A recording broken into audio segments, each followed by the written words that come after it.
Hi, third graders. As we forge forward with our study of fables and, in particular, different versions of the Three Little Pigs, I want to show you this chart that will help us track and record our learning. Across the top row, you will see listed the different texts that we'll be studying, including the one we read last week, The Three Little Pigs, the text of the week this week that you will be reading, The Three Little Tamales, and then text coming up, The Three Little Wolves and the Big Bad Pig, and the true story of the Three Little Pigs.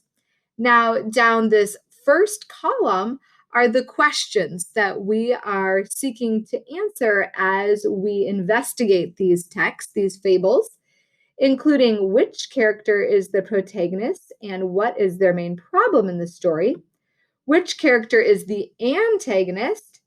What is the main message in this narrative? So as we move forward through each of these texts, we will seek to answer these questions. And then at the culmination of this unit of study, we will look back to these questions and we will compare what we have learned about each of the texts or all of the texts as a whole. Let's practice filling this out together for this last Three Little Pigs. And then by next week, you'll be able to fill out each section for the Three Little Tamales all on your own. So first, which character is the protagonist and what is their main problem in the story? Thinking back to the Three Little Pigs by James Marshall, I am remembering that there were actually three protagonists, the leading characters in the story, and that was the Three Little Pigs. Now, they all had a similar problem.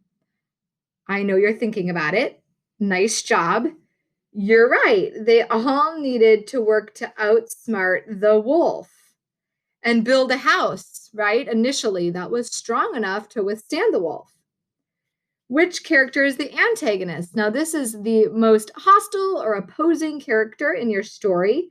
And I probably don't have to give you much think time for that. We know that it is the wolf.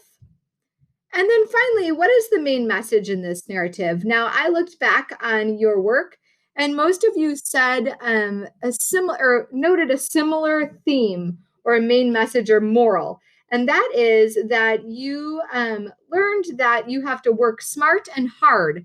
And the evidence that most often I found stated was that at the beginning of the story, each pig built a house. And the first two pigs didn't spend much time making their houses, but the third pig did when he made his out of brick. And he continued to carry out his smart habits when he outsmarted the wolf each time the wolf invited him to get turnips or to the fair or to pick apples. So the theme I heard over and over, the main message that was delivered in this narrative was to work smart and hard. Now, readers, you are going to get an opportunity to try to complete a inquiry chart of your own. You will be comparing the Three Little Pigs we read last week, the original version, and the Three Little Pigs Blues. Now, I've attached both the Three Little Pigs Blues. It's a video you need to watch. And I've attached the text from last week in case you need it. The questions you'll want to answer for each of the columns after you're done watching or reading and studying the text are: which character is the protagonist and what is their main problem in the story? Which character is the antagonist and what is the main message in this narrative? So you're going to try your hand at comparing two different versions of the Three Little Pigs this week. Before next week, you help me in filling in the Three Little Tamales. So go ahead now and open up your copy of this Google Doc to fill in these spaces.